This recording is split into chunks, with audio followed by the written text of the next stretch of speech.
Hello friends, welcome back to Jessy vlogs. എല്ലാവർക്കും വിക്രമിൻ്റെയും വേദയുടെയും മറ്റൊരു അടിപൊളി എപ്പിസോഡിൻ്റെ പ്രോമോ റിവ്യൂയിലേക്ക് സ്വാഗതം. ഇന്നത്തെ പ്രോമോയുടെ തുടക്കം തന്നെ കാണിക്കുന്നത് അച്ഛമ്മ സുധാകരനോടായിട്ട് പറയാണ്, വിക്രമും വേദയും പോലും അറിയാതെ അവർക്ക് രണ്ടാൾക്കും ഇടയിൽ ഒരു കുരുക്ക് വീണിരിക്കുകയാണ്. ദൈവമായിട്ട് വീഴ്ത്തിയ കുരുക്കാണത്. അതായത് അവർ രണ്ടാളെയും തമ്മിൽ ബന്ധിപ്പിക്കാൻ വേണ്ടിയിട്ട് ദൈവമുണ്ടാക്കിയ ഒരു ചരടാണത്. നിനക്ക് മനസ്സിലാവുന്നില്ല ഇനിയും അത്. നമ്മൾ എത്രത്തോളം വിക്രമിനെ മാറ്റാൻ ശ്രമിച്ചിട്ടുണ്ടായിരുന്നു, അതുപോലെ തന്നെ നല്ലൊരു ജീവിതം വിക്രമിനുണ്ടാവണമെന്ന് നമ്മൾ ആഗ്രഹിച്ചിട്ടുണ്ടായിരുന്നു. പക്ഷേ അതെല്ലാം ഇനി നടക്കാൻ പോകുന്നത് വേദ മുഖേനയാണ്.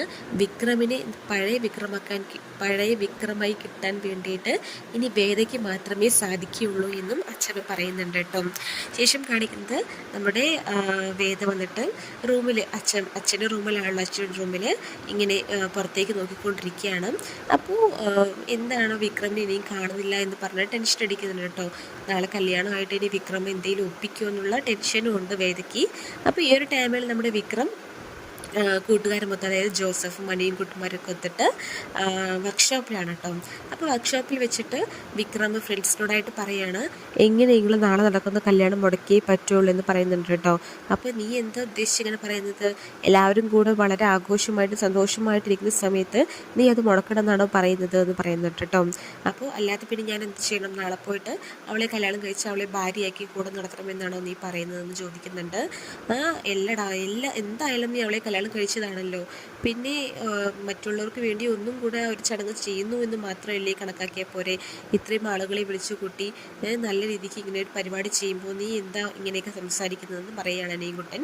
അപ്പോൾ ഈ ഒരു ടൈമിൽ വിക്രം പറയണം, നിനക്ക് മനസ്സിലാവാതാണ്, ഇത് മുഖേന എൻ്റെ ഭാവി പോലും, എൻ്റെ ഒരു ജീവിതമല്ല വേദയുടെ ജീവിതം തന്നെയാണ് മാറാൻ പോകുന്നത്.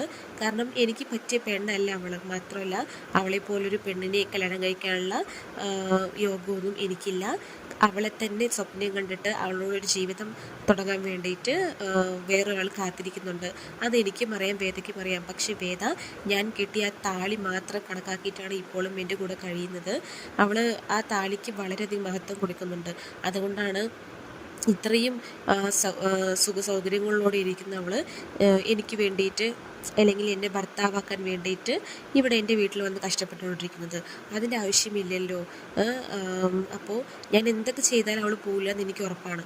ഇനി എൻ്റെ മുമ്പിൽ ഒരു വഴിയേ ഉള്ളൂ, മറ്റൊന്നുമല്ല, കല്യാണ ദിവസം നാളെ എല്ലാവരുടെ മുമ്പിൽ വെച്ച് തന്നെ ആ താലി കെട്ടുന്നതിന് പകരം താലി പൊട്ടിച്ചൂരാനാണ് ഞാൻ നോക്കുന്നതെന്ന് പറയാണ് കേട്ടോ. അങ്ങനെ ചെയ്താൽ മാത്രമേ അവൾക്ക് മനസ്സിലാവുകയുള്ളൂ, എല്ലാവരുടെ മുമ്പിൽ വെച്ചിട്ടും ഞാൻ അവളെ സ്വീകരിക്കുന്നില്ല, അല്ലെങ്കിൽ അവൾ നടത്തുന്ന ഓരോ പരിശ്രമവും പരാജയപ്പെടുകയാണ്, ഒരിക്കലും ഞാൻ അവളെ ഭാര്യയെ സ്വീകരിക്കാൻ പോകുന്നില്ല എന്ന് മനസ്സിലായിട്ട് അവൾ അവിടെ നിന്ന് ഇറങ്ങി പോവുകയുള്ളൂ. അതാണ് എനിക്കിനി കാണുന്ന അവസാന തന്ത്രം എന്നാണ് വിക്രം പറയുന്നത് കേട്ടോ. പക്ഷെ നീ അങ്ങനെ ചെയ്യുന്നത് എത്ര വലിയ മോശമാണെന്ന് പറയുന്നുണ്ട് കൂട്ടുകാരൊക്കെ. പക്ഷെ അതൊന്നും വിക്രം കേൾക്കുന്നില്ല. വിക്രമിൻ്റെതായ നിലപാടിൽ തന്നെ ഉറച്ചു നിൽക്കുകയാണ് കേട്ടോ. ശേഷം വിക്രം വീട്ടിലേക്ക് വരുന്നുണ്ട്. ഈ ഒരു ടൈമിൽ വേദ ഓടിപ്പോയിട്ട് വിക്രമിനെ വരവേൽക്കുകയാണ്. എന്താണ് കല്യാണ ചെക്കനായിട്ട് ഇങ്ങനെ നടക്കുന്നത്? കറക്റ്റ് നേരത്തെ വീട്ടിലെത്ര നിങ്ങൾക്ക് അറിയില്ലേ എന്ന് പറയുന്നുണ്ട്. അപ്പോൾ ഇതൊക്കെ ചോദിക്കാൻ നീ ആരാണ്? നീ ഇതിനൊക്കെ ചോദിക്കുന്നത് പറയുമ്പോൾ, നാളെ കൂടെ കഴിഞ്ഞാൽ ഞാൻ ആരാണെന്ന് നിങ്ങൾക്ക് മനസ്സിലാവും. ഇനി നിങ്ങളുടെ പൂർണ്ണ അവകാശവും അധികാരവും എനിക്കാണുള്ളത്. അപ്പോൾ നാളെ നിങ്ങൾ ഇതിനൊക്കെ കണക്ക് പറയേണ്ടി വരുമെന്ന് വേദ പറയുന്നുണ്ട്. അപ്പോൾ ഞാനിതിന് നിന്നോട് കണക്ക് പറയുന്നത്, അങ്ങനെ ഒരു കല്യാണം നടന്നാലല്ലേ കണക്ക് പറയേണ്ടുള്ളൂ എന്ന് പറയുന്നുണ്ട് കേട്ടോ. ഇത്രത്തോളമായിട്ട് നിങ്ങൾ എന്തിനിങ്ങനെ വാശി പിടിക്കുന്നത്? എല്ലാമായി. നാളെ ഇനിയൊരു ഫംഗ്ഷൻ, അതായത് ആ ചടങ്ങിന് ഏതാനും മണിക്കൂറുകൾ മാത്രമേ ഉള്ളൂ.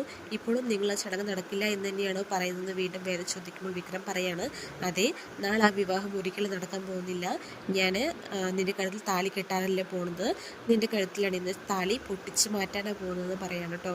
നിങ്ങൾ എന്ത് ഇങ്ങനെയൊക്കെ സംസാരിക്കുന്നത് പറഞ്ഞിട്ട് വേദ വളരെയധികം ഷോക്കായിട്ട് വിക്രമിനോട് ചോദിക്കുമ്പോൾ വിക്രം പറയാണ്, അതെ, അപ്പോഴല്ലേ നിനക്ക് മനസ്സിലാവുള്ളൂ എനിക്കിതിൽ താല്പര്യമില്ല എന്നും, അതോടൊപ്പം തന്നെ നിൻ്റെ വീട്ടുകാർക്കും ഇത് മനസ്സിലാവും, അവർ നിന്നെ ഇവിടെ നിന്ന് വിളിച്ചു കൊണ്ടുപോയി ചെയ്യുമെന്ന് പറയാണ് കേട്ടോ. അപ്പോൾ വളരെയധികം സങ്കടപ്പെടുകയാണ് വേദ. എന്നിട്ട് വേഗം റൂമിലേക്ക് പോവുകയാണ് കരഞ്ഞുകൊണ്ട് കേട്ടോ. റൂമിൽ പോയിട്ട് വേദ അങ്ങനെ എന്താ പറയുക, വളരെയധികം ഷോക്കായിട്ട് ഇരുന്ന് പോവുകയാണ്, കരഞ്ഞു പോവുകയാണ്. അപ്പോഴാണെങ്കിൽ പുറത്ത് നല്ല മഴ പെയ്യുന്നുണ്ട്. അപ്പോൾ ഈ ഒരു ടൈമിൽ അങ്ങോട്ട് നമ്മുടെ ശ്രീജ വരുന്നുണ്ട്. ശ്രീജ വന്നിട്ട് എന്താ മോളെ നീ എന്തിനാ കരയുന്നതെന്നൊക്കെ ചോദിക്കുമ്പോൾ ഞാൻ ഇവിടെ ഉണ്ട്, ഇതുവരെ ഞാൻ കരഞ്ഞിട്ടില്ല, പക്ഷേ എനിക്ക് ഇപ്പോൾ കരയാൻ തോന്നുന്നു ശ്രീ ചേച്ചി, കാരണം വേദന മനസ്സിലുണ്ട്. കാരണം നാളെ നടക്കാൻ പോകുന്ന കല്യാണം ഒരിക്കലും നടക്കില്ല. അതായത് കെട്ടാൻ പോകുന്ന വിക്രമിന് ഇപ്പോഴും അതിൽ താല്പര്യമില്ല, അതുപോലെ തന്നെ ഇഷ്ടവുമില്ല, അത് നടക്കില്ല എന്ന് എന്നെ വാശി പിടിച്ച് പറഞ്ഞുകൊണ്ടിരിക്കുമ്പോൾ എന്ത് ധൈര്യത്തിലാണ് ആ ഒരു പരിപാടി നടത്താൻ പോകുന്നതെന്ന് പോലും അറിയാതെ എല്ലാവർക്കും വേണ്ടിയും നിന്നു കൊടുക്കാമെന്ന് മാത്രമായിട്ട് വേദ സങ്കടപ്പെട്ടുകൊണ്ടിരിക്കുകയാണ് കേട്ടോ. ശേഷം ശ്രീജ പോയ ശേഷം വേദ പുറത്തേക്ക് നോക്കുമ്പോൾ നല്ല മഴ പെയ്തുകൊണ്ടിരിക്കുകയാണ്.